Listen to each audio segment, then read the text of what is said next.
Bom, havendo quórum regimental, declaro aberta a presente sessão ordinária. Ausente o conselheiro Hernilde Nadal, vice-presidente, que encontra-se em licença para tratamento de saúde, e ausente também o conselheiro Luiz Eduardo Xerém, por motivo participado. Não há registro da presidência a serem feitos, então, diante disso, passemos diretamente à nossa pauta. No grupo 1, ou melhor, há alguns pedidos de preferência e de sustentação oral. Vou passar primeiramente a sustentação oral. É um processo de relatoria do conselheiro César Filomeno Fontes. Encontra-se no grupo 2 esse processo, conselheiro Fontes. É o processo final 2158, Unidade Gestora da Defensoria Pública do Estado. Encontra-se presente o procurador do Estado, o doutor Rafael do Nascimento, que irá fazer a sustentação oral. Perfeitamente. Vossa Excelência tem a palavra, conselheiro Fontes.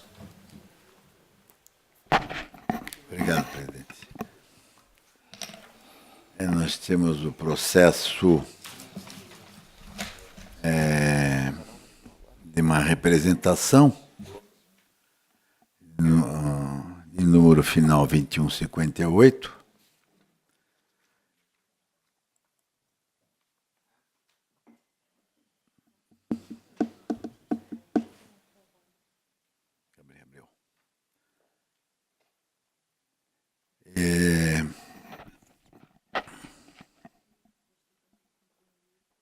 Trata os autos de representação formalizada pelo governador do Estado de Santa Catarina, seu Eduardo Pim Moreira, insurgindo-se contra os termos da Lei Complementar Estadual 717/2018, que institui o Plano de Cargos, Carreira e Vencimento dos servidores da Defensoria Pública do Estado de Santa Catarina, e passou a vigorar a partir de 1º de julho de 2018.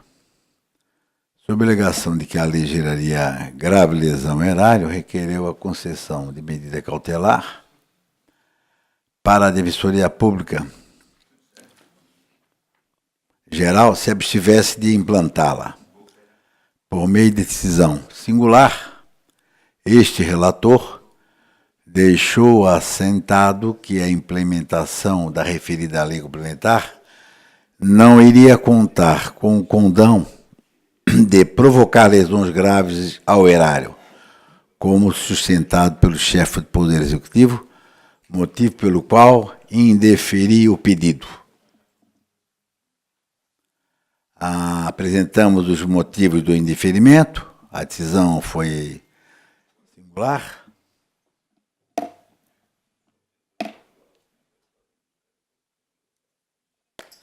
A decisão foi singular. E foi submetida à Diretoria Técnica de Contas do Governo, que entendeu que o indeferimento cautelar gerou a perda do objeto da representação. O Ministério Público de Contas, por sua vez, manifestou-se pela improcedência dos pedidos formulados na peça inicial.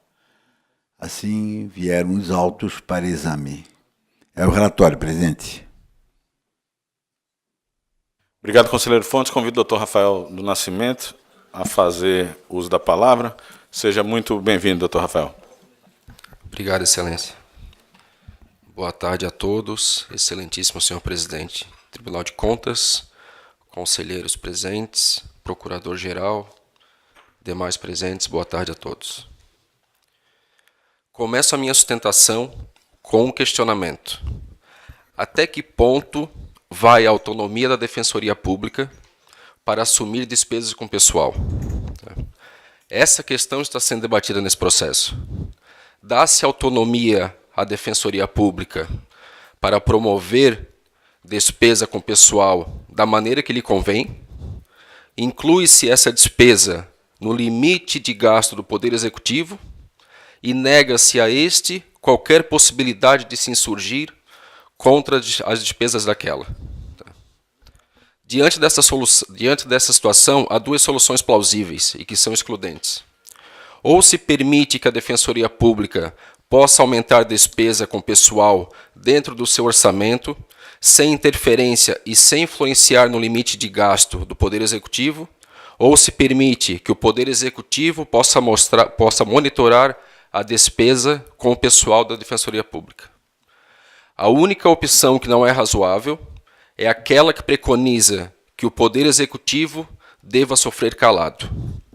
Pois bem, o motivo dessa introdução é que a implementação da Lei Complementar 717 de 2018 gerou substancial impacto financeiro no limite de despesa com pessoal. De fato, conforme consta na exposição de motivos que acompanhou o envio da proposta à Assembleia Legislativa e que deu origem à Lei Complementar 717, o impacto financeiro no ano de 2018 estava calculado em R$ 6.663.000. Em 2019, esse impacto passaria para R$ 11.873.000. E em 2012, a cifra atingiria a marca de 2020, R$ 12.322.000. Ou seja, considerando o exercício de 2018, 2019 e 2020, ter-se-ia um aumento de R$ 30.859.000. Tais despesas são decorrentes da Lei Complementar 717, que trouxe as seguintes modificações em relação ao quadro e à estrutura remuneratória da Defensoria Pública. Foi alterada a remuneração dos servidores de subsídio para vencimento, o que ocasionou inevitável crescimento vegetativo da folha de pagamento. A alteração de subsídio para vencimento em si já teve um aumento significativo na remuneração básica dos servidores. Foram criados auxílios e adicionais aos servidores, a exemplo do auxílio graduação e auxílio pós-graduação. Foram criados cargos em comissão e funções gratificadas. A título exemplificativo, o aumento da remuneração após a Lei Complementar 717 chegou a 260% para o cargo de técnico administrativo e de 197% para o cargo de analista jurídico. Portanto, verifica-se que os aumentos, além de inconstitucionais, foram concedidos de forma desproporcional, muito acima da inflação do período e sem qualquer previsão orçamentária, razão pela qual sua implementação deve ser suscitada por essa Corte de Contas. Pode parecer que o argumento está superado em razão do término do ano 2018. Contudo, a situação de completa ilegalidade persiste e provoca reflexos nas ações do Poder Executivo. Tanto é verdade que, analisando o demonstrativo da despesa com pessoal, no ano de janeiro do período de janeiro de 2018 a dezembro de 2018, tem-se o percentual de 48,76%, ou seja, o Estado está no limite prudencial de gasto com pessoal. Analisando o dado de março de 2019, vê-se que o Estado continua no limite prudencial, ou seja, acima de 46,55%. Como se não bastasse, houve emenda parlamentar não impositiva à lei orçamentária desse ano, de autoria da deputada Luciane Carminati, que introduziu a subação de ampliação, manutenção da atuação do Estado na Defensoria Pública. Ou seja, o solo está sendo preparado de forma a propiciar o plantio da irresponsabilidade no âmbito da Defensoria Pública.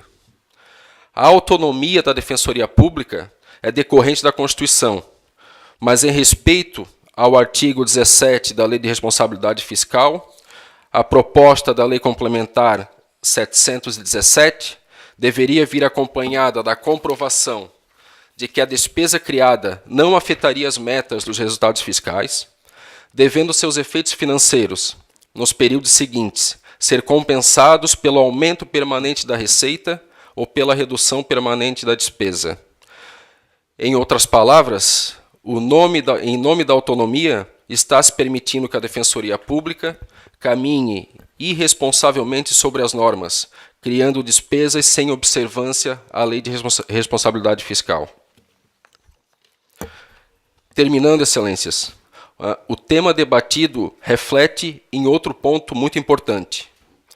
O possível julgamento improcedente da presente representação transmite uma conclusão lógica, qual seja, a de que o governador do Estado está isento de responsabilidade quanto à eventual superação do limite legal de despesa com pessoal.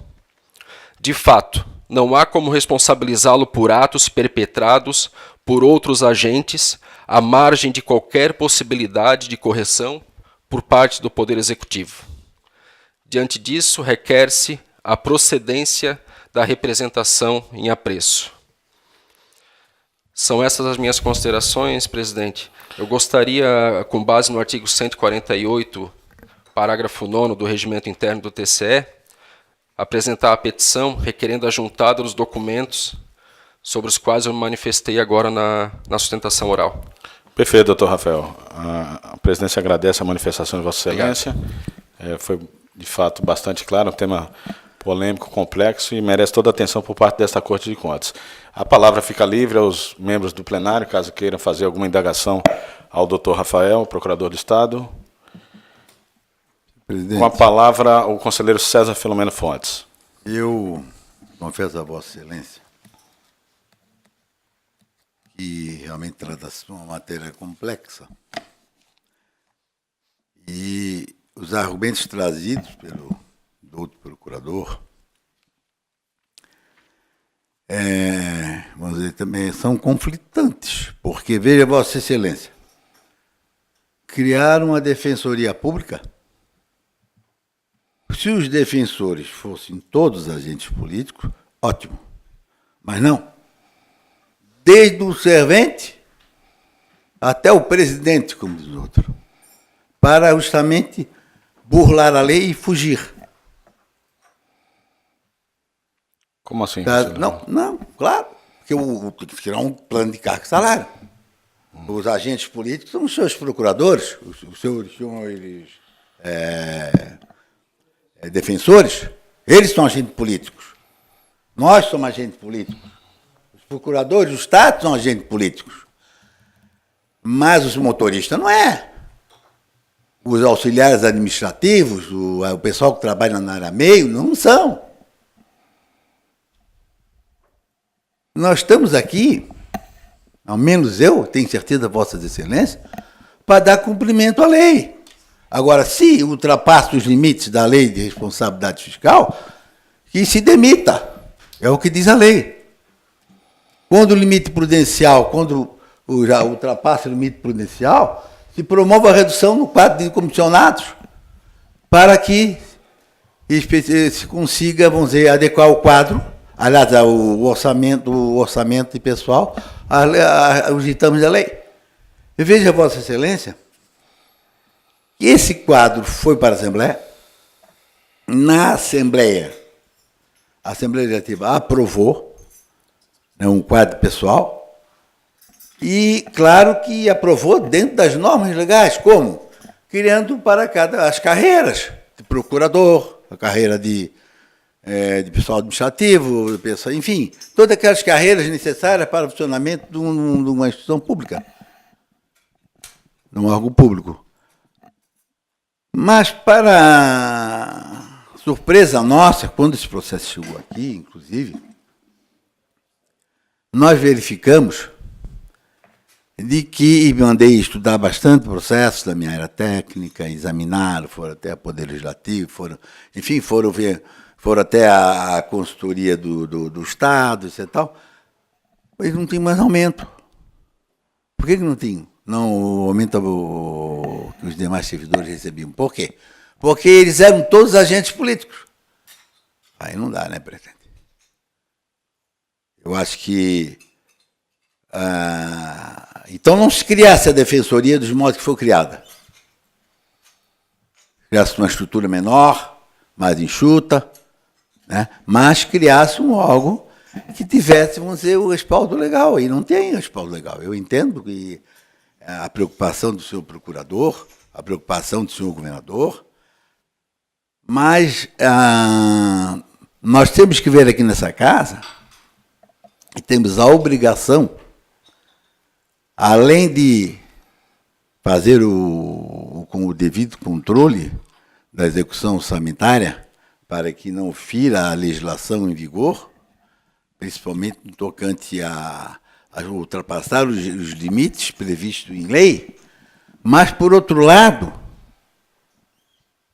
também temos a responsabilidade de não dar guarida a uma solicitação, foi o que eu fiz, em que a Assembleia Legislativa aprovou uma lei, criando o quadro pessoal, de acordo com a devida carreira, né? E qual foi a solicitação? Conselheiro, Vossa Excelência deve, ou deveria, porque eu não faço nada que não seja de acordo com a lei, e com o meu entendimento, com a minha consciência, e principalmente estudando muito num caso como esse aqui. E decidi não pedir a cautelar. Por quê? Se eu pedisse a cautelar, simplesmente passaria. Eles não dariam o aumento, eles não integrariam, aliás, não receberiam o aumento concedido. Pegaria tudo na mesma, né? E isso aí acontece há anos. Há anos que aqueles servidores não têm o devido aumento, porque foram todos criados como agente político. Agora, desde quando um motorista, um agente administrativo, N cargos existentes dentro de uma estrutura, de uma instituição, são agentes políticos? A Polícia Militar, por exemplo, Santa Catarina, veja Vossa Excelência, pasmem Vossas Excelências, o Cabo Marques, que trabalhou comigo durante muitos anos, ele era agente político. Isso aí eu acho que já é, né, ultrapassar os limites do bom senso e da razoabilidade, presidente. Eu acho que nós temos que mudar. Se feriu a lei, né, se aplica a lei. A lei dá os remédios, conselheiro Ascari. Tem o remédio para esses casos. Faça o levantamento, veja o quanto foi o estrago, como diz assim, e demite os servidores até chegar no limite da responsabilidade fiscal. Mas ninguém quer fazer isso. Ninguém quer fazer isso. Claro que demitir é uma coisa terrível. Ninguém quer ter emprego de ninguém. Eu não quero, Vossa Excelência não querem. Tenho certeza que até o procurador não quer. Só que usar de artifícios não legais, conselheiro Sica, para, vamos dizer, criar uma estrutura que é uma exigência que todos os estados tivessem a sua defensoria pública, né? E criada da forma como foi criada. Então, a estrutura dela é grande. Parece Então, que outras pessoas querem fazer uso da palavra, conselheiro Fontes. Se a gente puder ampliar o debate, Vossa Excelência, se puder encaminhar a conclusão aí da manifestação de Vossa Excelência. Pois não? Pode encaminhar? Eu não tenho assim nenhuma... Perfeito. Para a gente aproveitar... Só que deixar claro porque eu indeferi a solicitação de cautelar. Porque eu entendi que não cabe. Né? Não cabe. O doutor Rafael também gostaria de fazer alguns esclarecimentos. O conselheiro Sica gostaria de... A conselheira Sabrina pediu a palavra também. Cautelar porque foi feito através de uma lei e era justamente o prazo fatal. Perfeito. Então está colocado minha posição. Perfeito. Vamos ampliar o debate. O doutor Rafael gostaria de fazer alguns esclarecimentos. Tem a palavra, doutor Rafael. Excelência, eu só gostaria de fazer um apontamento, apesar de a lei e o regimento interno não permitir a parte aqui no tribunal. De qualquer forma, Eu só gostaria de esclarecer que o parágrafo 4º, tá, do artigo, um momentinho aqui, excelência, que eu perdi agora, parágrafo 8º do artigo 39 da Constituição Federal permite a remuneração de servidores públicos por subsídio quando perfeito. organizados em carreira. Só Perfeito. isso, excelência. Perfeito. Conselheiro, pela ordem, a conselheira Sabrina havia pedido a palavra. Gostaria de fazer algum esclarecimento ao doutor Rafael. Conselheira Sabrina. Eu gostaria apenas de obter informações com relação à estrutura. Se há um estudo técnico em relação ao quantitativo de cargos necessários, a estrutura mínima, o estabelecimento de remunerações que sejam proporcionais, se há algum estudo em relação à questão de pessoal, a estrutura macro de pessoal da Defensoria Pública.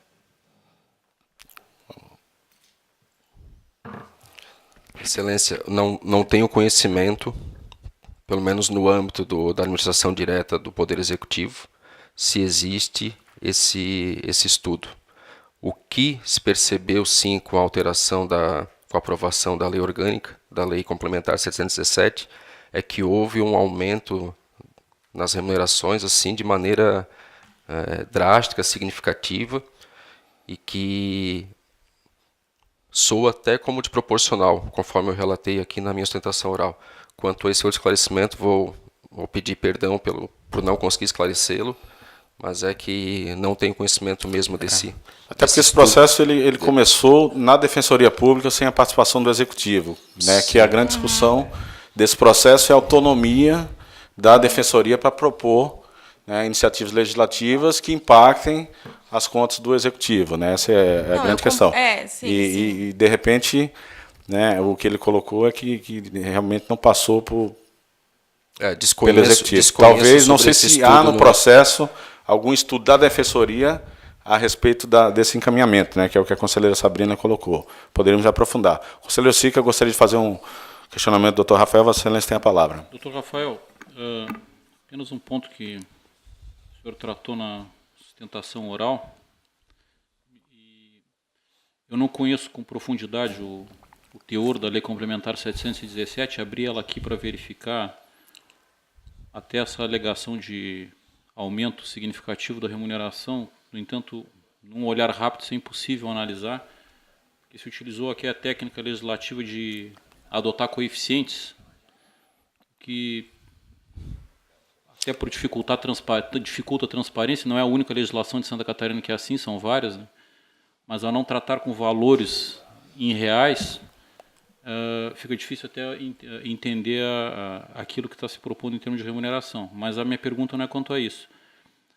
O senhor tratou um tema importante aqui, e eu gostaria de chamar a atenção ao plenário, não apenas para esse processo, mas eu acho que para o controle que o tribunal tem que fazer em atos de pessoal, e isso muitas vezes é discutido em prestações de contas, principalmente quando excede o limite. O Dr. César bem colocou, as medidas são necessárias, mas o Dr. Rafael invocou o artigo 17 da LRF, que são as condições para a criação de despesas obrigatórias de caráter continuado. E esse é um ponto que eu sempre entendi que é um aspecto de controle de legalidade e que muitas vezes ele acaba sendo desprezado nesse controle. Porque quando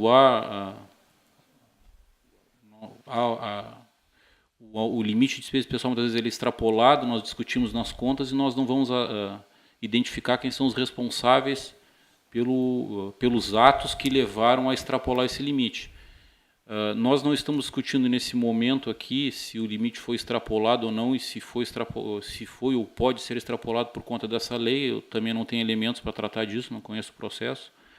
Mas a única pergunta que eu tenho ao Dr. Rafael é se o Estado trouxe aos autos esses estudos exigidos pelo artigo 17, as declarações de que o impacto no exercício nos dois próximos, se isso está nos autos, se esse estudo do impacto ele consta nos autos do processo.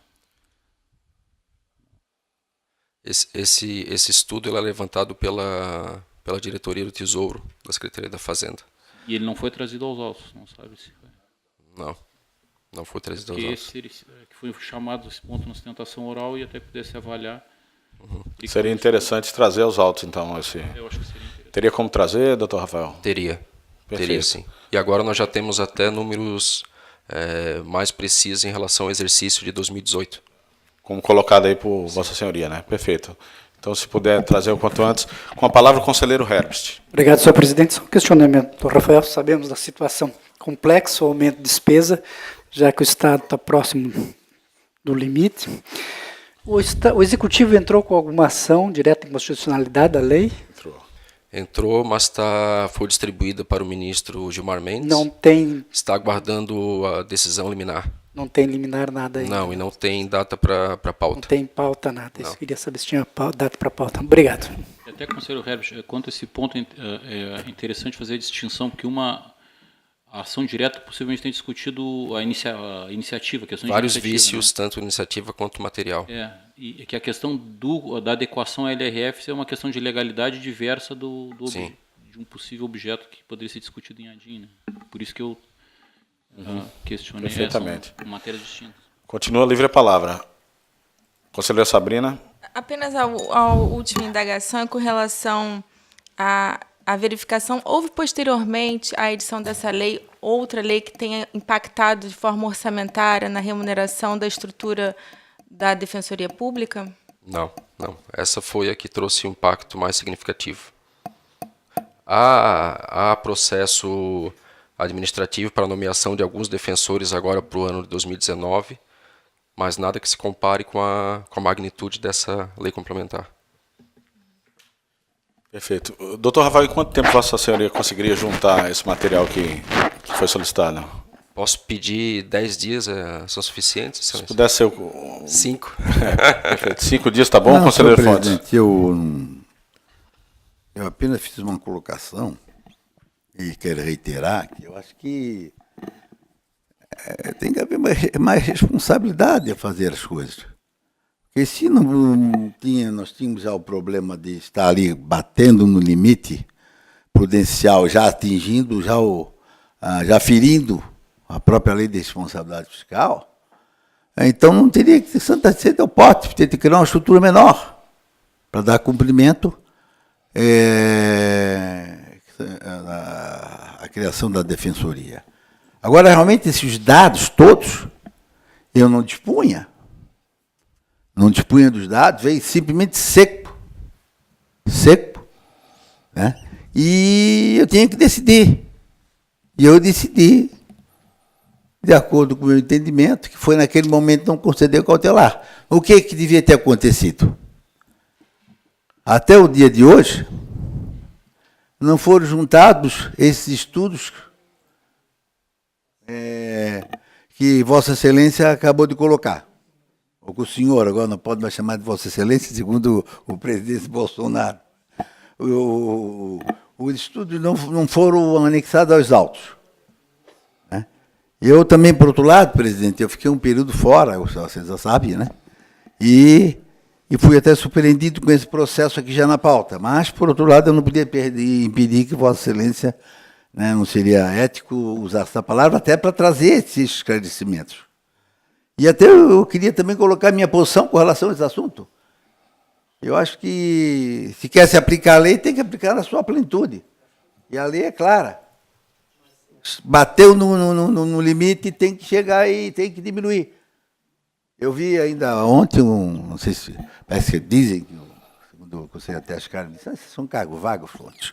Mas o governo federal extinguiu, sei lá, quase um de 200 milhões de reais de cargos comissionados, 20 e poucos mil, sei lá quantos cargos comissionados, e porque eram desnecessários e também teria que fazer um ajuste, que criaram cargo demais, depois ficou nessa situação e nem tinha gente para preencher. Então eu vou pedir a Vossa Excelência, com a quiescência do presidente da Casa, eu vou tirar esse processo de pauta. Perfeito. Eu não vou adiar. Eu vou tirar de pauta, que eu gostaria que Vossa Excelência providenciasse esses dados todos que Vossa Excelência mencionou, esses impactos Porque tem projeção de exercício. Vamos dizer, você está falando em números de coisas que não aconteceram. Ninguém sabe o que vai acontecer efetivamente com o orçamento, se o orçamento de 2019, né, ou de 2020, 2021. O orçamento também ele não vai ficar ali, ele não vai ficar estagnado. O orçamento vai ter a sua, não vai ficar ali impactado naqueles valores. Vão sofrer naturalmente, vamos dizer, repercussões de aumento em função das medidas que o governo está tomando. E isso vai fazer com que se possa efetivamente tenha-se uma posição mais clara com relação a esse assunto. Agora, o que me preocupa, procurador, é que estão se usando um subterfúgio, eu acabei de dizer, Vossa Excelência, um cabo da Polícia Militar, um soldado, é um agente político.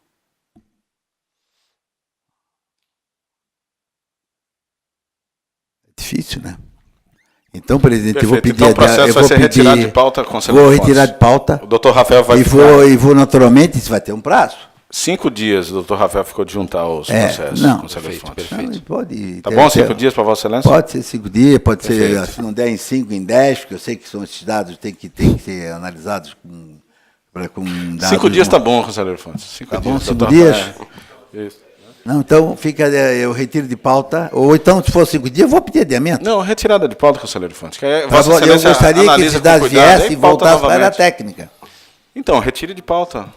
Pois é. Perfeito. Se os dados chegarem, vamos dizer, até o gabinete, eu encaminho o processo para a área técnica para fazer um estudo em cima já desses dados, porque o processo vem seco. Então, talvez esses dados possam nos dar mais elementos para que a gente possa Perfeito. Doutor Rafael, ser uma nova posição. Gostaria. Eu vou apresentar esses dados em 5 dias. Vou peticionar com esses dados. Tá? Só gostaria de pedir para Vossa Excelência que esse é um assunto de muita relevância para o Poder Executivo. Né? Se os senhores pudessem pautar para que nós pudéssemos ter uma decisão o quanto antes, perfeito. Seria o conselheiro, Vossa Senhoria vai juntar essa documentação, o conselheiro Fontes vai despachar para a área técnica, eu, como presidente, vou pedir urgência e prioridade para a área técnica e peço a compreensão aí do gabinete do relator, de mais conselheiros e substitutos, para a gente aprofundar já paralelamente o estudo dessa matéria, para a gente trazer um posicionamento conclusivo, porque a pior decisão é não decidir. Acho que a gente tem que decidir. É um tema polêmico. Parte, a celeridade não fará. Perfeito. É um tema polêmico, controvertido, e muitas vezes esses temas, justamente por serem polêmicos e controvertidos, o tribunal demora a decidir. E eu acho que esse não é o melhor encaminhamento. Né? Então, Vossa Excelência está retirando de pauta. Eu só queria fazer uma pequena... Com a palavra, o nosso corregedor, conselheiro Wilson Rogério Vandal. Eu acho que pode esses números colaborar na decisão, mas o que está sendo questionado, o governador... está surgindo contra o plano de cargos e salários, se tem competência... Isso. Essa é a grande discussão. E a defensoria Perfeito. Se tem competência para Mas esses números corroboram essa discussão e tem essa impacto na lei de responsabilidade fiscal. A questão da representação... Perfeito, isso.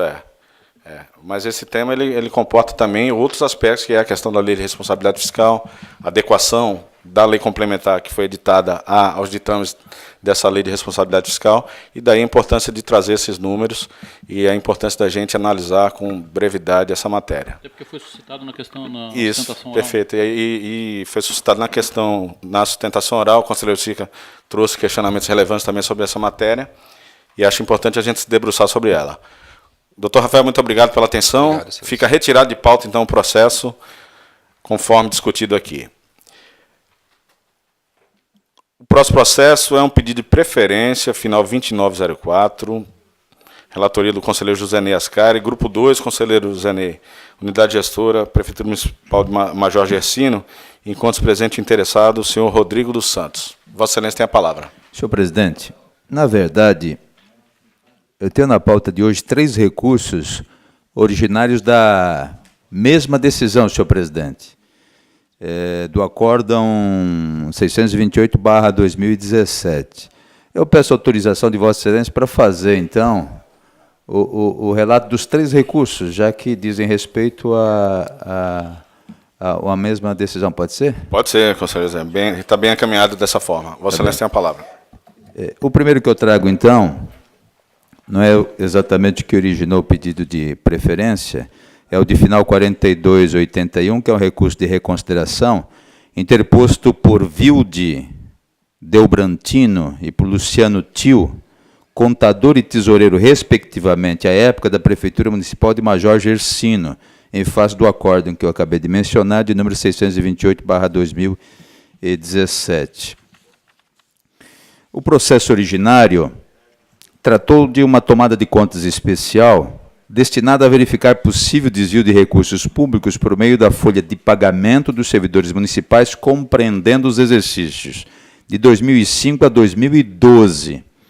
Após a realização dos trabalhos da auditoria e também da instrução probatória, concluiu-se que ocorreu dano ao erário por meio de fraude na folha de pagamento dos servidores, com pagamento irregular de despesa a título de horas extras, gratificações, inclusão irregular de valores nas notas de empenho e ordens de pagamento, dentre outras irregularidades, com a intenção muito clara de proceder desvios importantes de recursos públicos. Os responsáveis interpuseram um presente recurso, alegando em síntese que jamais serviram da função pública para desviar recursos em benefício próprio, e que durante toda a instrução não foi relatado o desvio dos recursos financeiros supostamente desviados. As razões recursais apresentadas são muito semelhantes, na verdade, à defesa já apresentada quando do processo original. Eu ressalto que nenhum documento foi trazido nesta fase recursal para endossar as alegações apresentadas, então, pelos recorrentes. Com relação à fraude perpetrada pelos recorrentes, a instrução técnica afirmou que a manipulação dos dados contábeis era feita de forma a evitar a sua identificação no sistema informatizado da Prefeitura, o que exigiu uma inspeção da empresa responsável pelo sistema de informática. Fica claro que os citados servidores manipulavam de forma ardilosa os dados e informações referentes à folha de pagamento dos servidores municipais, de modo a dificultar a identificação da fraude até mesmo pela equipe de auditoria desta Corte de Contas. Com relação aos pagamentos de horas extras, gratificações e a conversão de licença-prêmio em pecúnia, restou evidenciado nos autos que foram feitos sem prévia autorização da autoridade competente, conforme a própria instrução técnica apurou durante toda a auditoria realizada em loco. Além da ausência de autorização formal para a realização das horas extras, estas não estavam sequer consignadas no registro de ponto dos servidores envolvidos, razão pela qual não tiveram sua comprovação devidamente demonstrada. Já no tocante ao pagamento de gratificações, importa registrar que também não estavam vinculadas a qualquer ato de designação, tampouco foram autorizadas pela autoridade competente. Lembro também que os recorrentes inseriam valores a título de gratificação em benefício próprio no sistema informatizado da folha de pagamento, sem qualquer autorização ou ato de vinculação.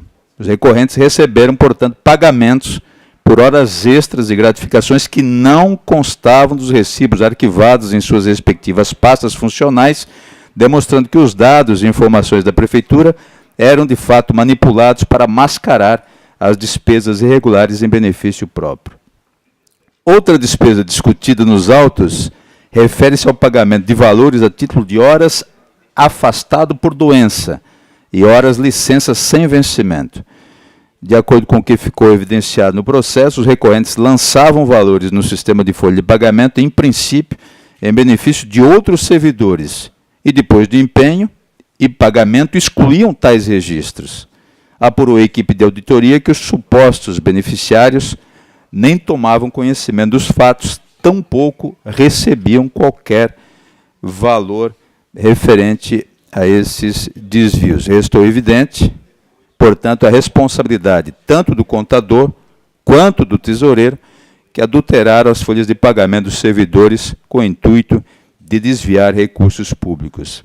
Diante do exposto, proponho, então, conhecer do presente recurso e, no mérito, senhor presidente, negar-lhe provimento, ratificando toda a decisão recorrida. Esta é a proposta de voto, senhor presidente, em relação a esse primeiro recurso do município de Major Gercino. Em discussão? Em votação, aprovado. Então, eu trago na sequência o recurso de reconsideração em relação aos mesmos fatos, agora interposto por Sidney Neri Maciel, também ex-contador da Prefeitura de Major Gercino, em face do mesmo acórdão. A responsabilidade solidária do recorrente pelo débito indicado no item 6.3.3 da decisão recorrida lhe foi atribuída em razão da sua competência como contador do município à época, uma vez que no período de 2005 a 2007 apurou-se a ocorrência de desvio de recursos públicos através de fraude na folha de pagamento dos servidores, configurada pelo empenhamento e pagamento irregular de despesas a título de horas afastado por doença e horas de licença sem vencimentos, e inclusão irregular de valores nas notas de empenho e ordens de pagamento. Alega que a responsabilidade pelos atos irregulares é do senhor Wilde e do senhor Luciano, ambos já condenados no processo que acabamos de deliberar. Sustenta ainda que o senhor Wilde foi condenado também à ação civil pública pelos mesmos fatos. Além disso, informa que não restou comprovado que o recorrente se beneficiou com os recursos públicos desviados. E alega ainda que não era ordenador das despesas tidas como fraudulentas. Eu concluo rapidamente que razão não lhe assiste, como pode-se observar, as notas de empenho das despesas com pessoal relacionadas à presente irregularidade foram todas subscritas pelo recorrente na condição de contador. E, da mesma forma, eu entendo que o julgamento da ação civil pública levantada pelo recorrente não altera o que esse tribunal decidiu, posto que aquele processo judicial tratou de atos de improbidade cometidos pelo senhor Wilde entre os meses de fevereiro de 2012 e agosto de 2013. Portanto, em tempo e circunstâncias totalmente diferentes daquelas verificadas nos presentes autos.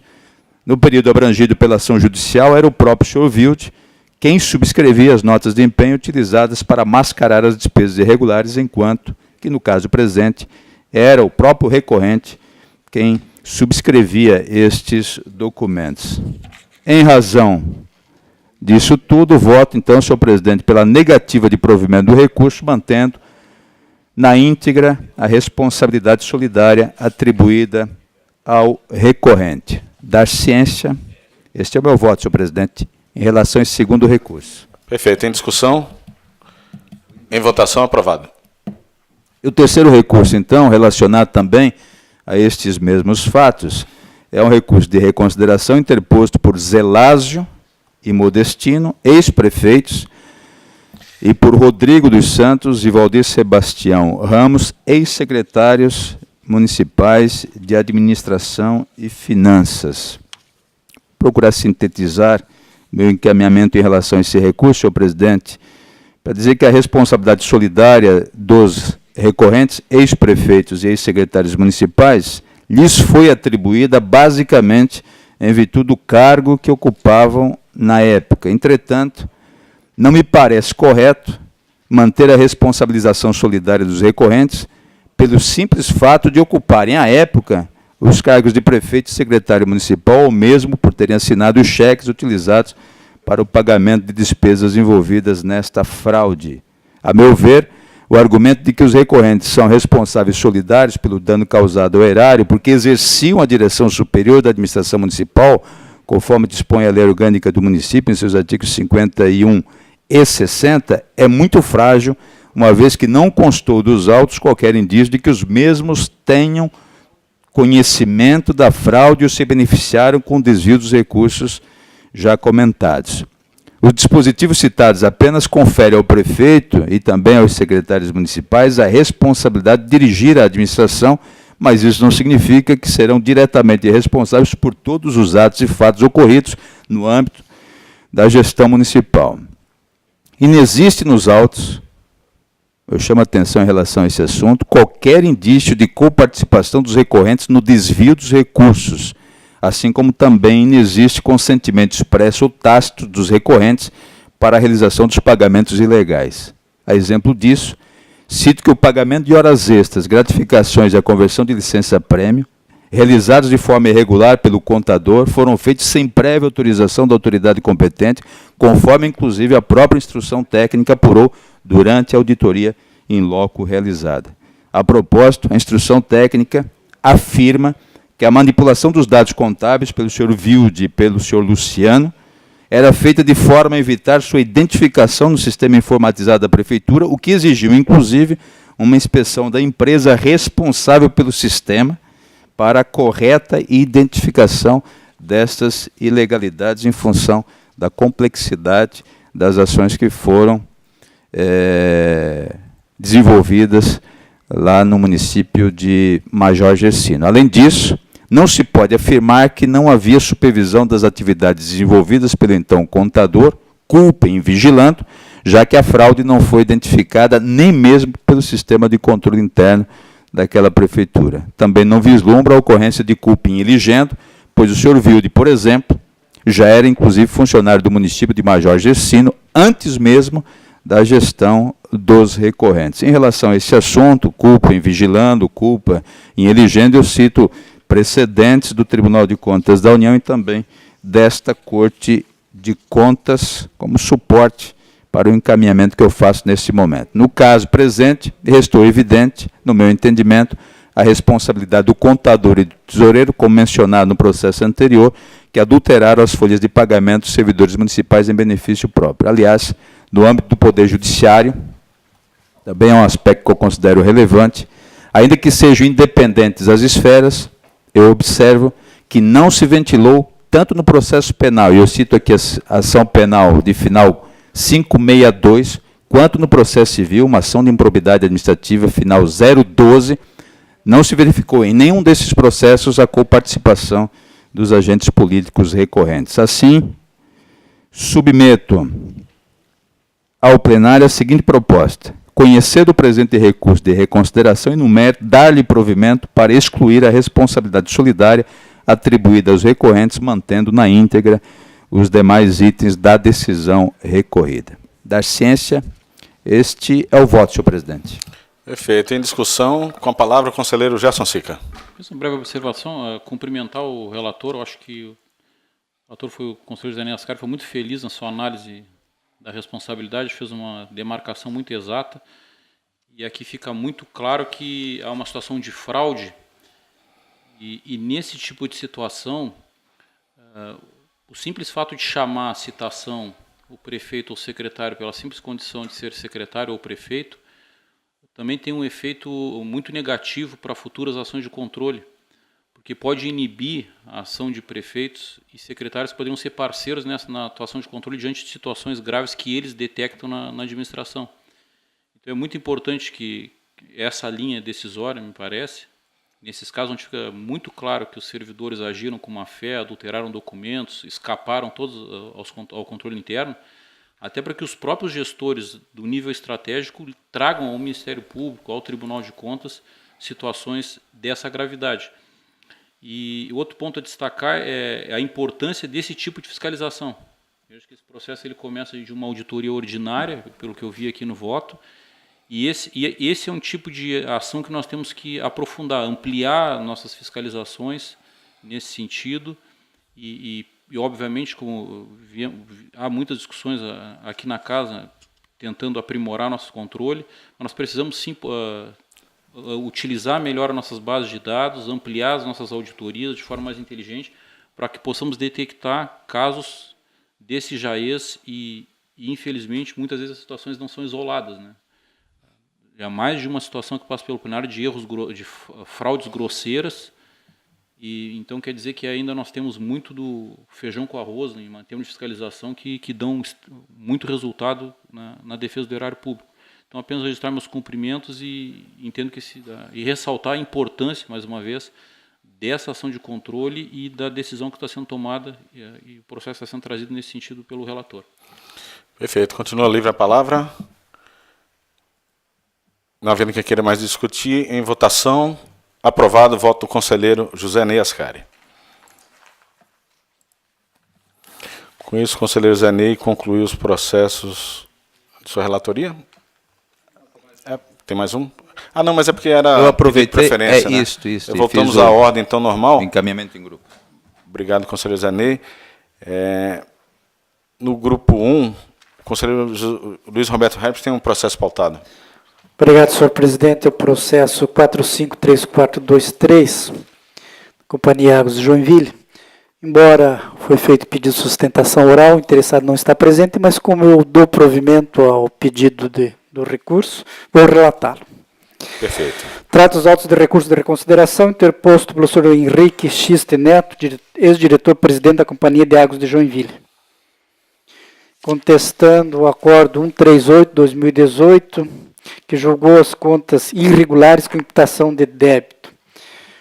O débito de R$2.000 referente ao valor pago pela companhia em condenação da ação citada, ajuizada por, também cito a pessoa que ajuizou, por não ter agido com a diligência que deve empregar na administração da empresa, além de configurar ato de mera liberalidade às custas da companhia. Também R$3.000, condenação nos autos da ação que eu cito no processo. A DRR examinou o recurso no mérito pela negativa do provimento, ratificando na íntegra a decisão recorrida. O Ministério Público, junto ao Tribunal de Contas, acompanhou as conclusões do corpo instrutivo. Nós verificamos que, sobre a matéria, tem 3 precedentes. O primeiro foi acolhido pelo plenário e resultou no acordo 614/2015, culminando no provimento do recurso e cancelamento da responsabilidade do então recorrente. Destaco também outro precedente desse tribunal no processo PCA 1100254070, em que foi proferido o acordo 385/2016, responsabilizando o diretor-presidente da Companhia Águas de Joinville em razão da ausência de providências na resolução de identificação dos responsáveis nas situações relacionadas a condenações da esfera do Poder Judiciário por dano material e moral sofrido por consumidores, decorrente de inexistência de débito indevidamente lançado em sua conta e por suspensão indevida do fornecimento de água, cuja fatura já estava quitada. Também tem mais um outro processo, que é o recurso 1600421358, de relatoria esse do conselheiro Wilson Rogério Vandal. Também cita que não se pode, nessa situação, desconsiderar o custo do preço de rodação regressiva e cancela a multa, no caso. Posicionamento do relator foi acolhido pelo plenário e resultou no acordo 149, culminando no provimento do recurso e cancelamento da responsabilização do então recorrente. Destaco que as mencionadas decisões plenárias demonstram um aprofundamento da discussão dessa matéria, que acolho como razão de decidir. E assim, diante do exposto, deixo de acompanhar a instrução e o representante ministerial. E concluo por conhecer do recurso de reconsideração para no mérito dar-lhe provimento. E o voto é conhecer do recurso, cancelar a responsabilização imposta ao recorrente nos itens 611 e 612 da deliberação recorrida, conferir nova redação à deliberação, que passa a ser a seguinte: julgar regulares com ressalva, ratificar os demais termos da decisão e dar ciência. Em discussão, em votação, aprovado. Concluídos os processos do grupo 1, antes de passarmos para o grupo 2, passemos ao exame das cautelares, com a palavra o conselheiro Wilson Rogério Vandal. Pois não, senhor presidente, cautela uma representação 9170 com seu final, que trata-se de representação dando notícia de possíveis irregularidades do edital pregão presencial 19 de 2019 da Prefeitura Municipal de Porto Belo, cujo objeto seria o registro de preços visando a contratação de empresa para manutenção e reparos de veículos leves. Após analisar o presente processo, a Diretoria de Controle de Estações elaborou o relatório, sugerindo a sustação do ato e a realização de audiência. Atendidos os requisitos, em que a instrução normativa, a representação pode, então, ser conhecida. Consta da inicial a propositura pela Prefeitura de Porto Belo de um raio máximo de 20 quilômetros, não aceitando uma empresa que estava localizada aproximadamente 20,5 km, tendo o corpo instrutivo identificado possíveis prejuízos a terceiro, considero presentes os requisitos para a concessão da medida. Então, reconhecer da representação, determinar cautelarmente a sustação, fazer ainda mais uma determinação da remessa da cópia da sustação e do edital e determinar a audiência ao prefeito municipal e a senhora Mariana Ferreira do Amaral Pregoeira a apresentar as alegações de defesa. Dar ciência ao voto. Em discussão, em votação, aprovado. Com a palavra, para exame das cautelares, conselheiro César Filomeno Fontes. Eu tenho o primeiro processo da Prefeitura de Laguna, que é o 3102. Eu peço adiamento. Conselheiro Fontes, para o exame das cautelares. Vossa Excelência tem uma cautelar, né? Isso. Processo que eu estava fazendo um estudo constitucional aqui e Perfeito. estava meio fora de... Não tem, eu tenho cautelar também aqui? Tem uma cautelar, final 8723, Unidade Gestora Corpo de Bombeiros Militares.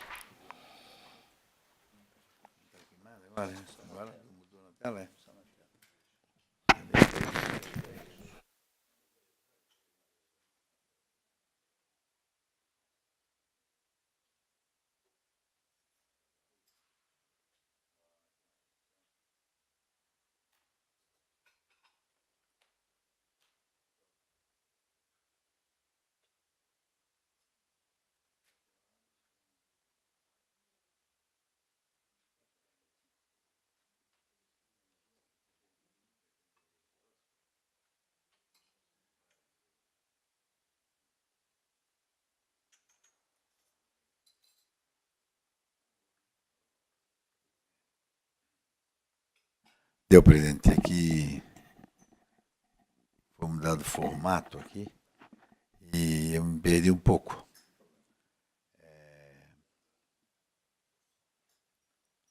Então, trata-se de uma cautelar, vamos ver aqui.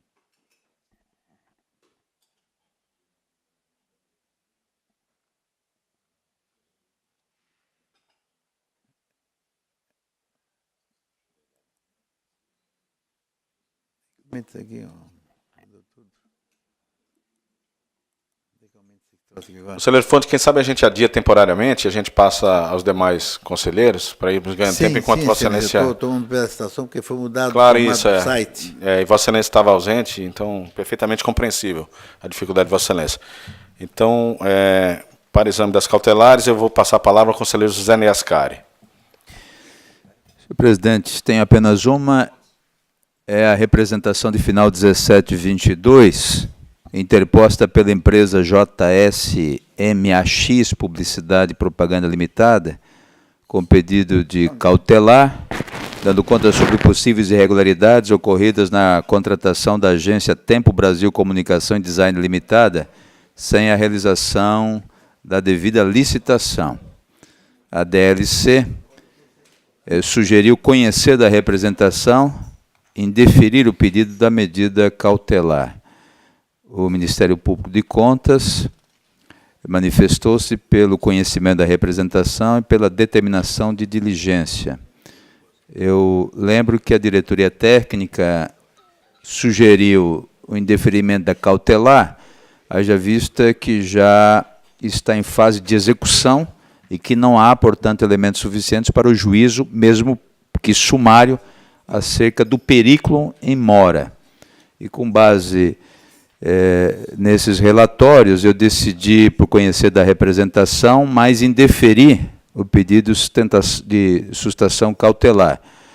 Determinei que seja procedida a diligência, sugerida pelo Ministério Público, para que no prazo de 5 dias se manifeste sobre os fatos apresentados pelos representantes e encaminhe a esta Corte de Contas a seguinte documentação: pareceres jurídicos, contábeis, manifestações do secretário de Compras, da Comissão de Licitações, que embasam a contratação da empresa Tempo Brasil Comunicação e Design Limitada após a decisão judicial que reconheceu a habilitação da agência. E ainda fiz determinações. Esta, senhor presidente, é a decisão singular que submeto à ratificação do plenário. Perfeito. Em discussão, em votação, fica aprovada a decisão do conselheiro José Ney Ascari. Senhor presidente, a Perfeito. conselheira Sabrina, que concedeu o seu cautelar quando me substituía, considerando a mudança da formatação da página, eu gostaria, Sua Excelência, então, que fizesse a leitura em nome desse relator. Perfeito. Excelente caminhamento, conselheiro Fontes. Com a palavra, a conselheira Sabrina Nunes Jockey. Senhor presidente, é o processo, então, 8723, Corpo de Bombeiros Militar, trata de representação encaminhada pela empresa Medicar Emergências Médicas, questionando, então, o pregão presidencial 120/2018, instaurado pelo Corpo de Bombeiros Militar. A área técnica sugere o indeferimento da medida cautelar. Vieram os autos conclusos, então. A primeira alegação é com relação ao impedimento de participação dos consórcios. Analisando os argumentos, verifica-se que apenas 3 empresas no Brasil atendem ao objeto presente certame, caso, então, que permite a permissão da participação de empresas em consórcio ter o efeito direto de reduzir a concorrência, o que, então, verifica-se a adequação do procedimento instaurado pelo Corpo de Bombeiros. Com relação à aglutinação de serviços de natureza diversa, verifica-se também que a empresa a ser contratada para a execução do serviço deverá ser responsável pela prestação do serviço na integralidade, não se verificando, portanto, a aglutinação indevida. Em relação ao atestado de capacidade técnica, também o item 8.15.1 corresponde à essência do objeto licitado, que justifica a exigência.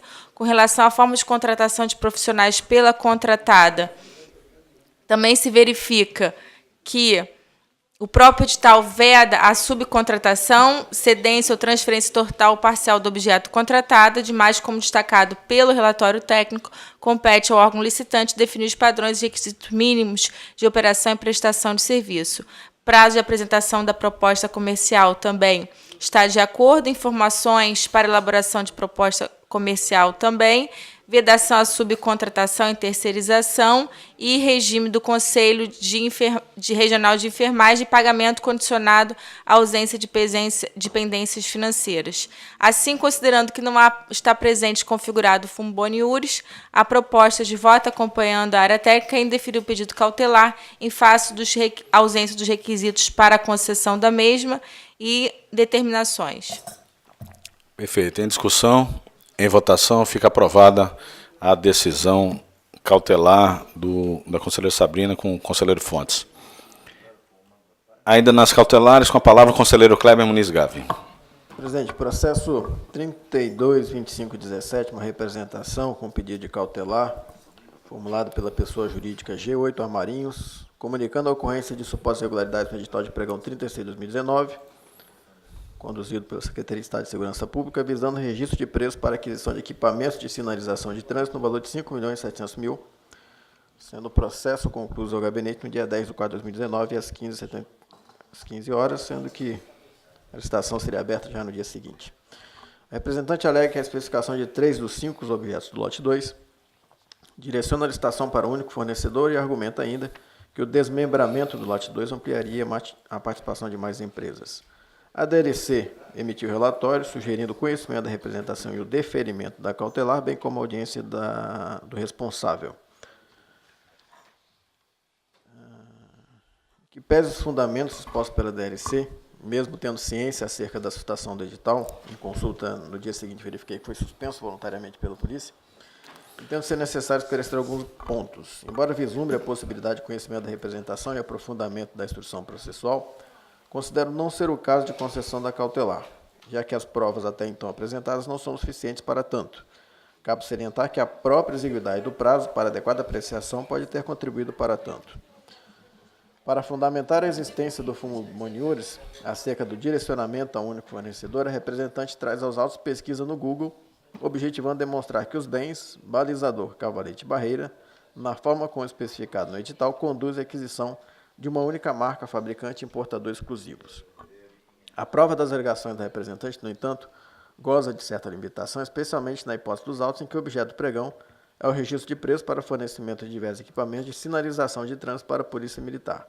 Trata-se de bens que, a princípio, poderiam ser comercializados por várias empresas e, dessa forma, mesmo eventual risco de direcionamento para determinado produto não traduz necessariamente risco de direcionamento e eliminação da concorrência. Em tese, vários fornecedores podem comercializar o mesmo bem, ainda que se tenha optado por determinada padronização, considerando que se tratam de artigos não costumeiramente comercializados via internet, itens de segurança pública, não há como fundamentar a concessão de cautelar e suspender todo o procedimento apenas com base em uma breve pesquisa no Google, sem entender a dinâmica do mercado.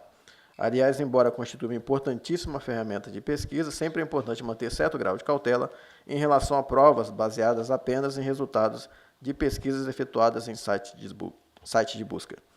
Além disso, o fato da representante possuir produtos semelhantes não leva à conclusão de que não existe competitividade para todas as demais empresas do ramo e, por outro lado, não é indicativo de que seu produto seja mais competitivo que os descritos no edital e tampouco indício de que a alteração do edital, na forma por ela sugerida, redundaria em clara vantagem econômica para a administração pública.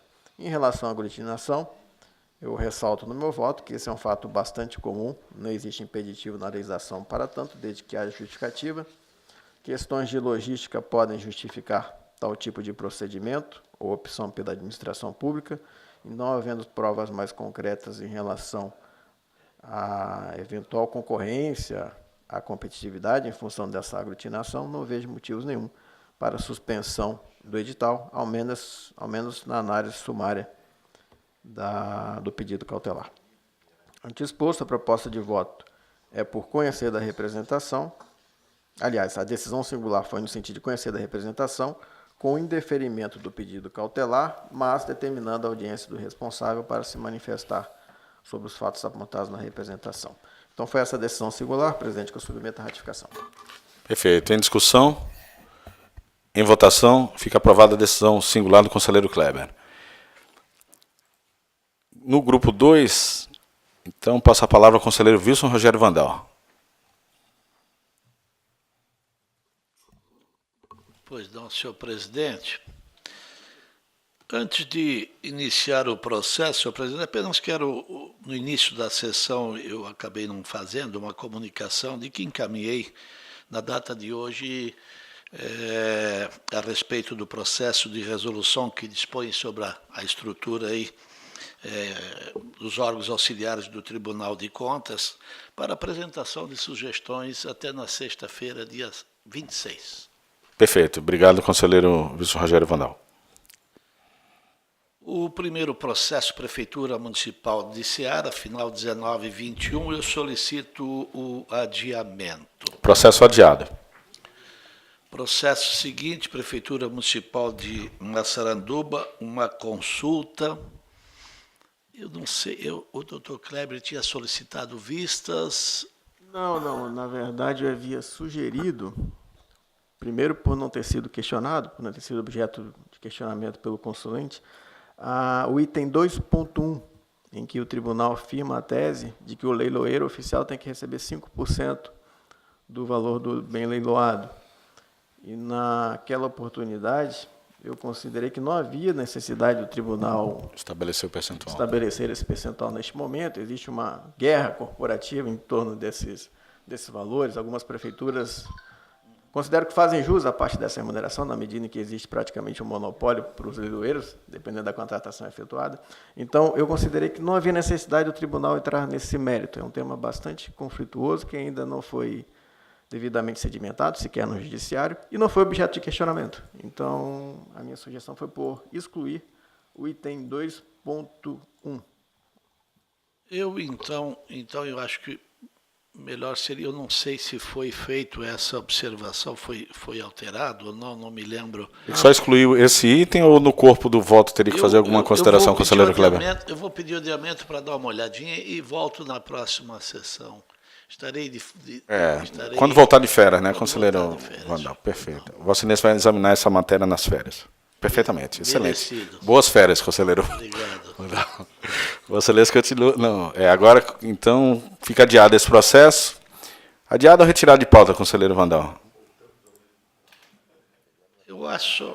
Adiado para a sessão do dia 29, Vossa Excelência já estaria de volta? Isso, estarei de volta. Sim. Perfeito, excelente. Então, fica adiado para a sessão do dia 29 de abril. Com isso, eu passo a palavra ao conselheiro Hedwig. Obrigado, senhor presidente. O processo 151364 trata os autos de recurso de embargo de declaração, interposto pelo senhor Emerson Vieira, em face da decisão proferida no processo da representação 663507. Deliberação julgou procedente a representação, apresentada pelo Tribunal Regional do Trabalho, 12ª Região, conforme o Acórdão 553/2018. Decisão for pela aplicação de multa, senhor Emerson Vieira, multa no valor de R$ 1.136,52, em face da contratação temporária do senhor Sérgio Luiz Sabel, no período de 25 de janeiro de 2010 a 6 de dezembro de 2010, junto à Companhia de Urbanização de Blumenau. Na peça processual, sob exame recebido como os embargos de declaração, o responsável, através do documento, observou que não estavam na presidência da Companhia de Urbanização no período de 2010, e confirmamos, não podendo ser responsabilizado pela contratação irregular do senhor Sérgio Luiz. A DRR conclui pelo preenchimento dos requisitos e no mérito dar provimento ao recurso a fim de corrigir a contradição do voto. E o voto, corrigindo a contradição, somente é conhecer do recurso dos embargos, modificar o item 621, que aplicava a multa ao senhor pela contratação em 2010 ao senhor Luiz. Um minutinho só, vou verificar o interessado, o senhor Sérgio Luiz. E a nova redação do item aplica a multa ao mesmo gestor pela contratação do senhor Heriberto Olívio Marezana no período de 9 de junho de 2014 a 21 de julho de 2014, junto à Companhia de Urbanização de Blumenau. Ratificar os demais termos da deliberação e dar ciência. É a proposta, senhor presidente. Em discussão? Em votação, aprovado. Com a palavra ainda no grupo 2, o conselheiro César Filomeno Fontes. Senhor presidente, o primeiro processo é o processo 3102 da Prefeitura de Laguna. Esse processo está aguardando uma decisão de vossa, aliás, uma manifestação do presidente com relação àquele processo de Florianópolis. Isso, perfeito. Simetria. Então ele vai ficar... Tá. Eu não sei se Vossa Excelência avoca também esse processo. Não, vamos adiar. Esse processo para aguardando. Já está pronta a manifestação, eu só não trouxe hoje porque o conselheiro Luiz Eduardo Xerém está ausente. Tá. Mas ele já está pronto, eu devo trazer na sessão. Na próxima sessão. Próxima sessão? Próxima sessão eu devo trazer o conselheiro. Outro processo foi estando relatado, presente, a gente apresenta. Outro processo foi retirado de pauta. Perfeito. E aguardando um encaminhamento do material pela Procuradoria-Geral do Estado, né? Isso, aquele outro a gente já virou essa página, foi retirado de pauta.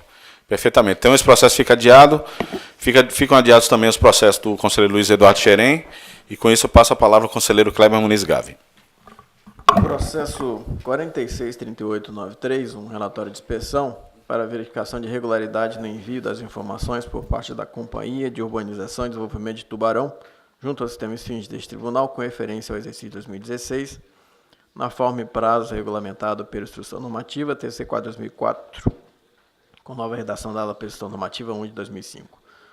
Houve uma decisão definitiva por parte dessa Corte de Contas no ano de 2018, decisão esta que aplicou uma multa ao então responsável pela unidade e fixou prazo para que o atual responsável encaminhasse as informações que compõem a prestação de contas anual da unidade definidas no artigo 10 da Instrução Normativa 20 de 2015. A discussão em torno destes autos gira em torno do fato de que, superado o prazo, não houve o cumprimento da referida determinação, tendo a DCE sugerido a audiência do responsável e o Ministério Público de Contas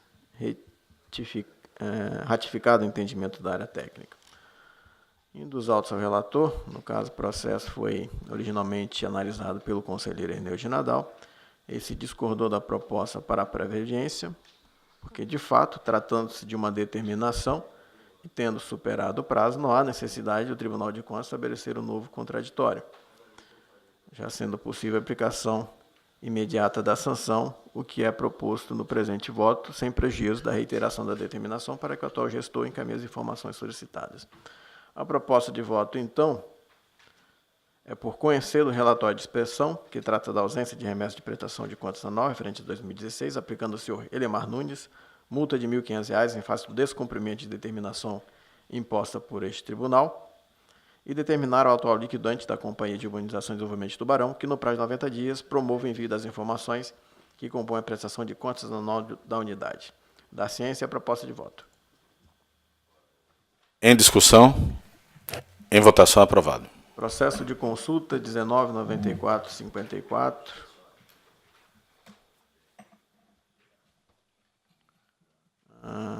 Na consulta apresentada pelo senhor Carlos Ernesto Friedman, presidente da Câmara Municipal de Guaramirim, questionando sobre a possibilidade de instituição de auxílio alimentação em favor de vereadores, inclusive com vigência já para a atual legislatura. A consultoria sugere conhecimento da consulta, no mérito acrescer itens e subitens, ao pré-julgado 2127, que trata da matéria. O Ministério Público de Contas se manifesta pelo conhecimento da consulta, com ressalva com relação à redação do item 2.2, conforme sugerido pela COGE. Foram os autos conclusos ao conselheiro Erneu de Nadal, relator do processo. Os requisitos de admissibilidade foram preenchidos. Não há óbice ao seu conhecimento. No mérito, o consulente apresenta a este tribunal dúvida quanto à concessão aos vereadores da verba denominada auxílio alimentação. Em breve síntese, a manifestação da COGE pela possibilidade de fixar-se referido benefício, desde que previsto na legislação pertinente. O indicativo é que não seria, para este caso, tratando-se de uma verba indenizatória, a obediência ao princípio da anterioridade. Salvo engano, a proposição do Ministério Público foi exatamente no sentido de deixar isto bem claro na redação. Acolhemos essa proposta. E a proposta é por conhecer da consulta, reformar com fundamento no artigo 156 do Regimento Interno pré-julgado 2127, incluindo novo item e subitens nos seguintes termos: 1. Auxílio alimentação instituído por lei e pago aos servidores públicos, estatutários em pecúnia, em cartão eletrônico ou in natura, possui natureza jurídica indenizatória e pode ser pago durante os afastamentos considerados legalmente como de efetivo exercício. 2. Lei poderá conceder auxílio alimentação aos vereadores. 2.1. O valor a ser concedido deverá ser proporcional ao tempo despendido pelo vereador em sua atuação legiverante fiscalizatória. Essa inserção decorre de fato de que algumas câmaras apenas funcionam uma vez por semana, e nesse caso não se justifica e não é razoável o pagamento do valor cheio. 2.2. Não se aplica o princípio da anterioridade da legislatura à concessão do auxílio alimentação, devendo ser observadas as limitações constitucionais e infraconstitucionais referentes à criação de despesa pública.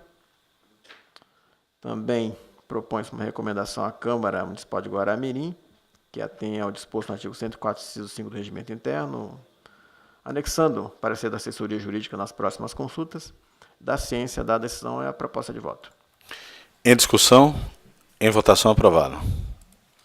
Processo seguinte, consulta 22.0089.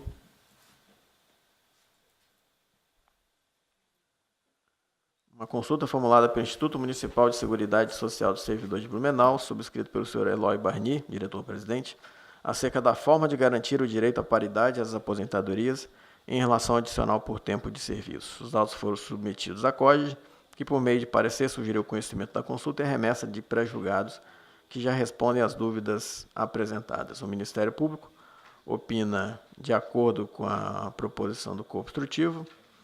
Neste caso específico, de fato, já existem inúmeros pré-julgados que tratam da mesma matéria, não sendo necessária a formulação de um novo, bastando a remessa dos anteriores para a solução às dúvidas apresentadas pelo consulente. Por este motivo, a proposta de voto é por conhecer da consulta, com fundamento no artigo 105, parágrafo 3º do Regimento Interno, remeter por meio eletrônico os pré-julgados 1360, 1368, 1813, 1852, 1995, 2008 e 2193, todos tratando do assunto e disponíveis no endereço eletrônico do Tribunal de Contas. Da ciência dessa decisão é a proposta de voto. Em discussão, em votação, aprovado. Os dois processos seguintes, o 344.993, bem como o 1038.497, eu peço adiamento. Processo adiado. Os dois são adiados. Processos adiados. Encerrei no grupo. Concluiu, então, os processos de Vossa Excelência. Passa a palavra, então, ao conselheiro Gerson dos Santos Sica. Primeiro processo, final 400.350, Prefeitura de Palhoça, uma auditoria de irregularidade sobre atos de pessoal, tem por objeto verificar possíveis acumulações ilícitas de cargos públicos. Foram identificadas situações que afrontam a Constituição Federal, houve audiência dos responsáveis. Ao final, a área técnica entendeu que alguns fatos não se confirmaram, foram regularizados. Entretanto, considerou que situações incompatíveis persistiam, razão pela qual sugeriu considerar irregulares os atos citados na conclusão do relatório, a aplicação de multa ao senhor Camilo Pagani Martins, prefeito de Palhoça, de 11 de junho de 2013 até a data da auditoria, a senhora Cristina Schiweinder, secretária municipal de administração, à época, com determinações para correção dos fatos apurados. O Ministério Público acompanhou o entendimento da área técnica. Analisando as questões trazidas pela auditoria, que basicamente verificaram ocupação simultânea de cargos ou incompatíveis, ou que não houvesse compatibilidade de horários, inclusive algumas situações mais graves, onde há a jornada registrada no mesmo horário, eu observei que persistem algumas irregularidades, entretanto, elas não podem dar ensejo à aplicação de penalidade aos gestores. E explico a razão. Não há como, e pelo menos não consta a prova nos autos, de que os gestores que foram indicados como responsáveis tinham conhecimento dessas incompatibilidades. E porque elas não foram declaradas perante a Prefeitura Municipal. Inclusive, nos documentos dos autos há a prova de que os servidores declararam que não ocupavam outro cargo em situação de incompatibilidade. Então, afastei a possibilidade de aplicação de multa. Entretanto, havendo as irregularidades, há necessidade da regularização e a proposta de voto é considerar irregulares os atos analisados, seja por acumulação irregular de cargos, empregos ou funções públicas, ou por incompatibilidade de horários registrados, e assinando o prazo de 180 dias ao gestor para que ele adote as devidas providências. É a proposta de voto.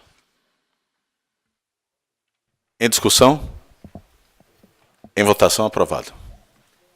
Com a palavra no grupo 2, a conselheira Sabrina Nunes Jochen. Senhor presidente, processo 5800, uma auditoria financeira da Prefeitura Municipal de Florianópolis, auditoria financeira, projeto de expansão e aperfeiçoamento da educação infantil e do ensino fundamental em Florianópolis. Ao final, há pequenas irregularidades identificadas,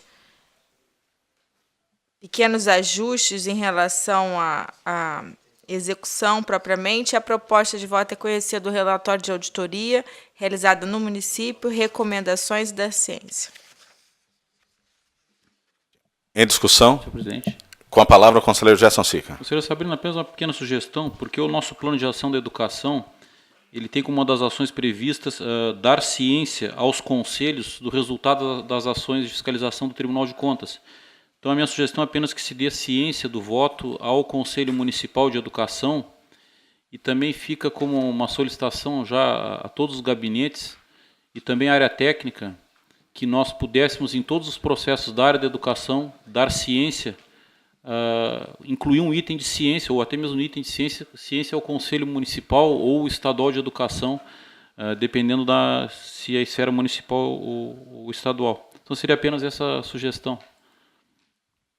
Eu acho a sugestão extremamente relevante. Acredito que o envolvimento dos conselhos municipais apenas contribui e dá efetividade propriamente, ajuda ao Tribunal de Contas a dar efetividade às suas decisões, então não vejo óbice na inclusão da comunicação ao Conselho Municipal.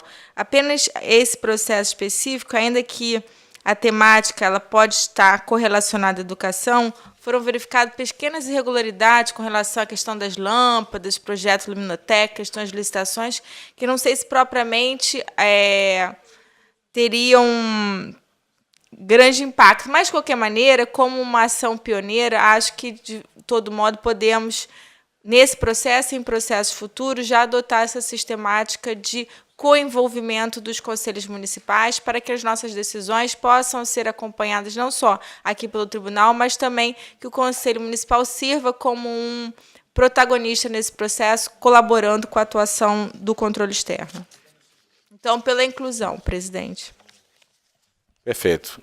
Em discussão, então, em votação com a inclusão feita pela conselheira Sabrina, a partir de sugestão do conselheiro Sica, aprovado, então. Processo seguinte, 9350, Prefeitura Municipal de Blumenau, uma auditoria também financeira, com relação ao Programa de Mobilidade Sustentável do município de Blumenau, recursos do BID.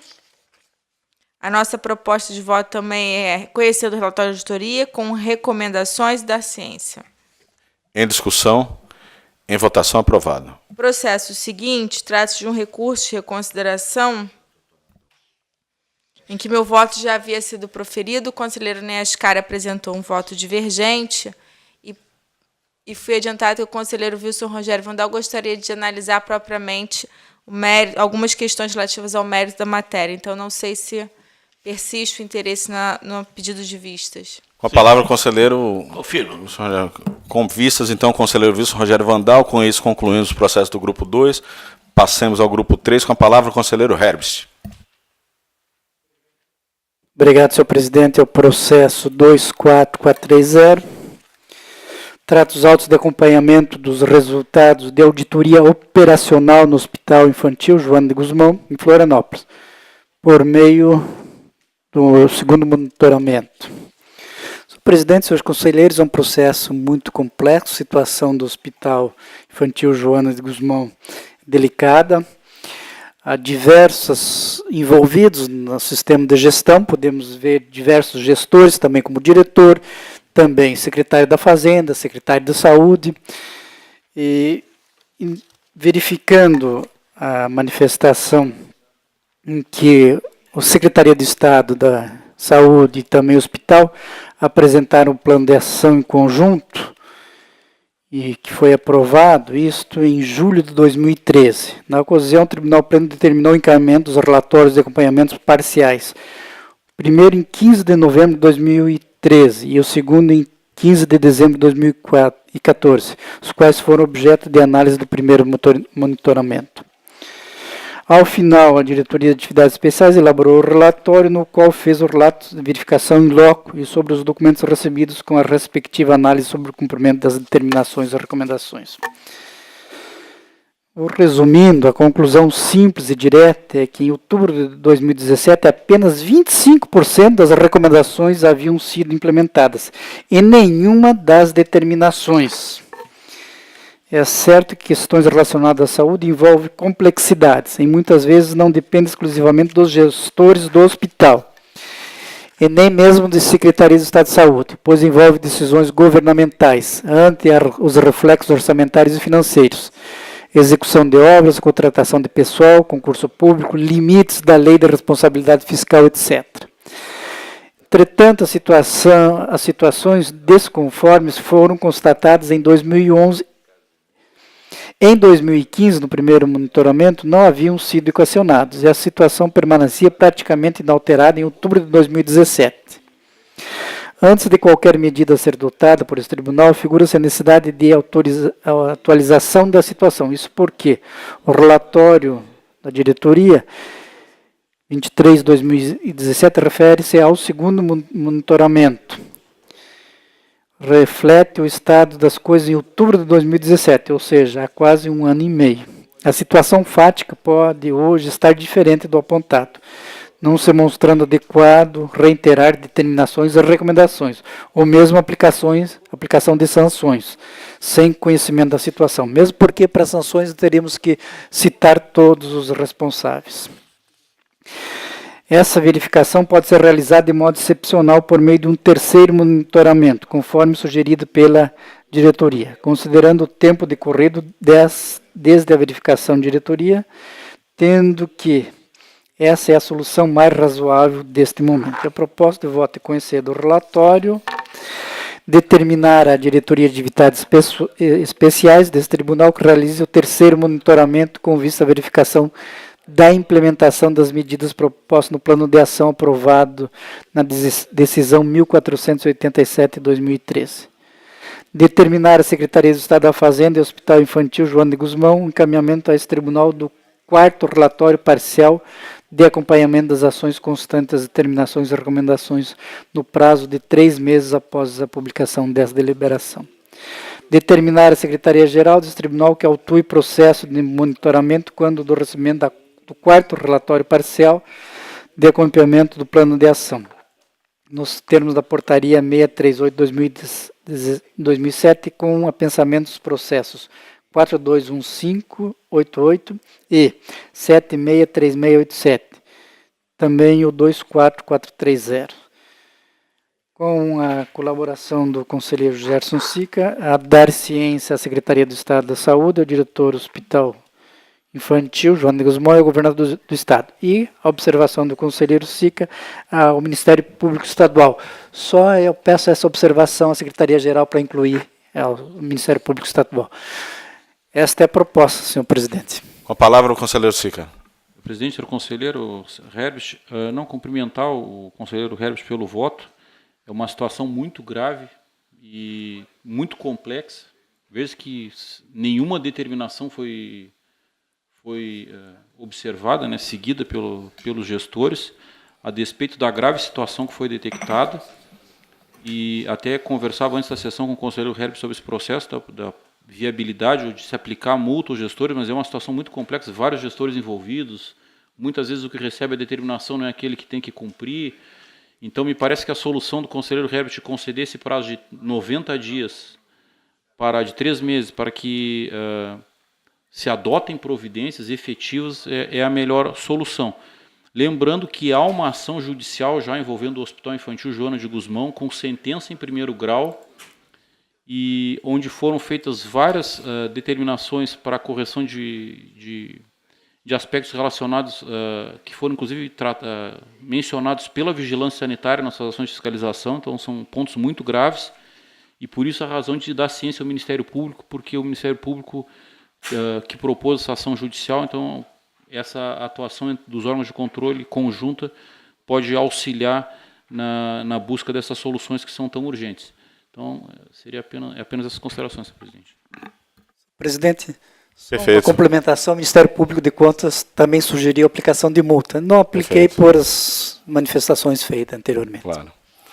Continua livre a palavra. Não havendo mais quem queira discutir, em votação, aprovado.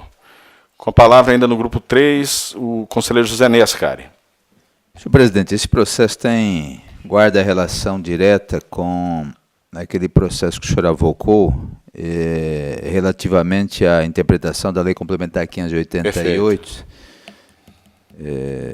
que aborda uma causa impeditiva de julgamento do mérito. Por isso eu peço o adiamento para que possamos fazer a deliberação em conjunto. Obrigado, conselheiro José Ney. O processo fica adiado, então. Com isso, eu passo a palavra ao conselheiro Kleber. Presidente, o procurador, neste processo, solicitou adiamento destes autos, na medida que tem interesse em efetuar a sustentação oral, teria condição de aparecer já na próxima sessão. Então, peço adiamento deste processo. Processo adiado. Com isso, passo a palavra ao conselheiro Gerson Sica. Presidente, o processo final 674513, eu peço o adiamento por uma sessão.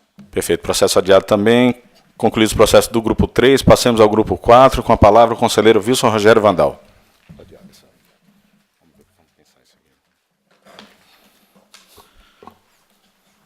Senhor presidente, processo final 8390, Instituto de Previdência Social dos Servidores Públicos do município de Florianópolis.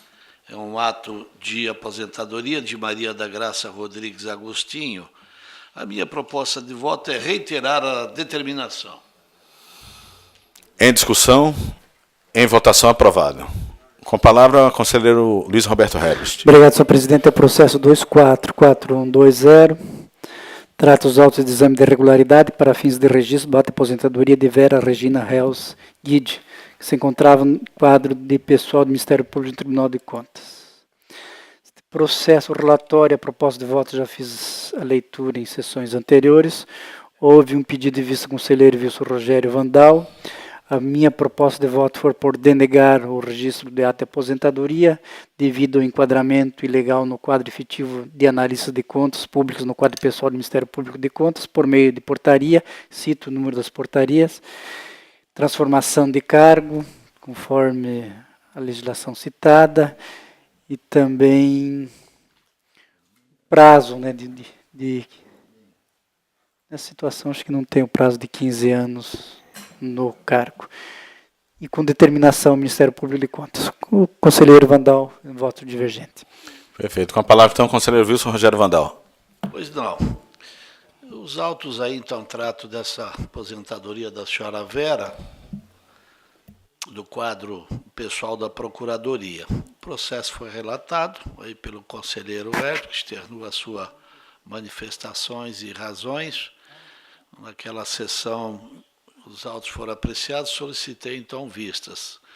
Com a discussão, o efeito, trago à memória dos membros deste plenário que foram apreciados os autos APE 13/00753-614, referentes de ato de aposentadoria de Eda Iderscheid, no qual o obstáculo ao registro do citado ato por este tribunal consistia na irregularidade relacionada ao enquadramento por transposição da referida servidora do cargo de técnico em atividades administrativas do quadro de pessoal do Ministério Público de Contas, ou seja, a mesma restrição que se debate nos presentes autos. Então, foi pedido vistas do processo e apresentei o voto divergente, que a edição do ato de aposentadoria estava esculada em lei vigente à época dos fatos, qual seja a Lei Complementar Estadual 297 de 2005, o que também se aplica no ato de aposentadoria em apreço.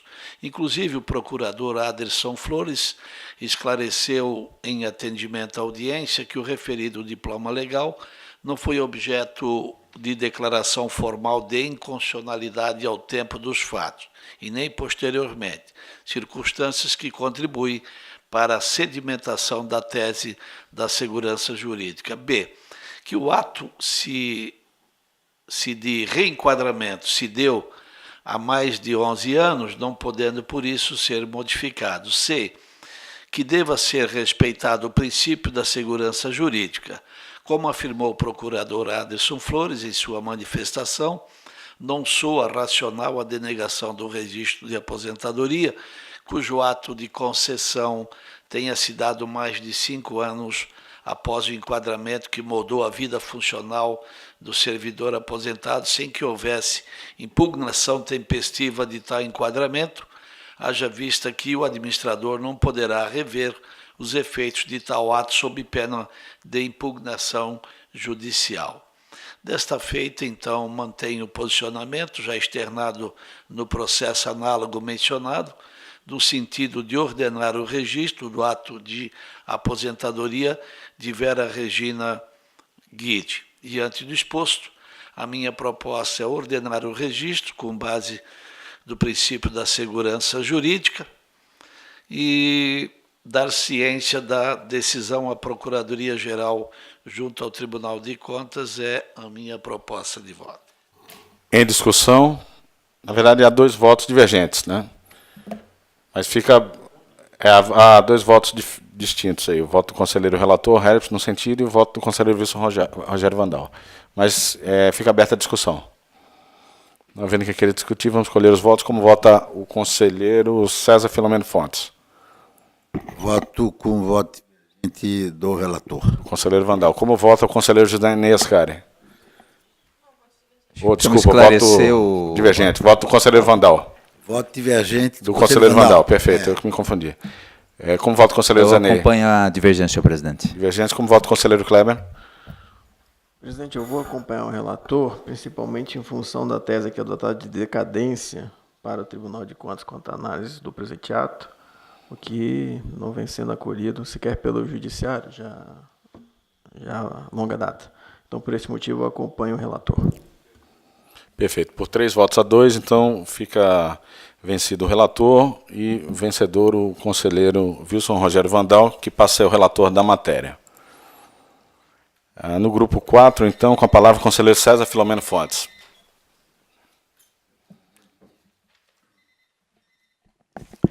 Eu tenho apenas um processo, que é do número final 0280, de Instituto de Previdência Santa Catarina.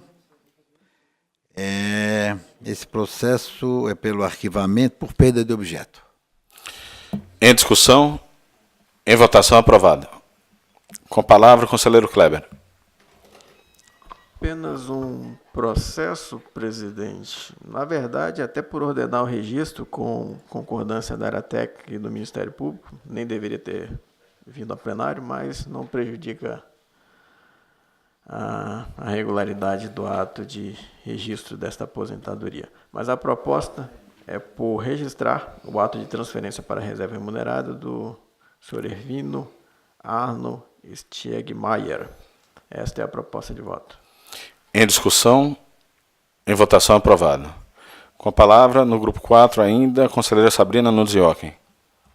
Tem apenas um único processo, 79941, do Instituto de Previdência Social dos Servidores Públicos do município de Palhoça. A proposta de voto, excepcionalmente, é conceder novo prazo de 30 dias para a apresentação das justificativas. Em discussão, em votação, aprovada. Concluídos os processos da nossa pauta, eu coloco em discussão ou votação eventuais processos com urgência de apreciação, não pautados ou incontroversos. Senhor presidente, não havendo palavra livre. Há algum processo? Não. Só palavra livre? Isso, exatamente. Com a palavra, o conselheiro José Ney Ascari. Eu, na verdade, solicitei vista do processo final 5335, uma TCE, e, dada a complexidade da matéria, eu solicito a prorrogação do prazo para minha manifestação, senhor presidente. Perfeito. Em discussão, em votação, fica prorrogado o prazo solicitado pelo conselheiro José Ney. Continua livre a palavra. Com a palavra, o conselheiro César Filomeno Fontes. Presidente, eu quero aqui manifestar o meu apoio integral à decisão tomada por essa casa com relação aos servidores da Procuradoria, especialmente o bom senso do conselheiro Vandal, haja visto que nós temos muitos processos que já foram registrados da Procuradoria, número grande, né, e temos um número grande também de servidores do Tribunal de Contas aguardando essa decisão. Muitos já foram registrados, mas tem servidores que estão aguardando há muitos anos. Eu já falei em sessões anteriores. Eu acho que o relator dá o seu voto, né, e deixa o plenário decidir. Ele marcou a sua posição e deixa o plenário decidir. Vossa Excelência, conselheiro Vandal, eu acho que merece todo o meu respeito, a minha admiração, como sempre tive Vossa Excelência, pelo bom senso da decisão de Vossa Excelência e também do conselheiro Ascari, que esse já abre já o precedente que precisávamos para que a gente possa mandar registrar os demais atos, não só da Procuradoria, mas do Tribunal de Contas também.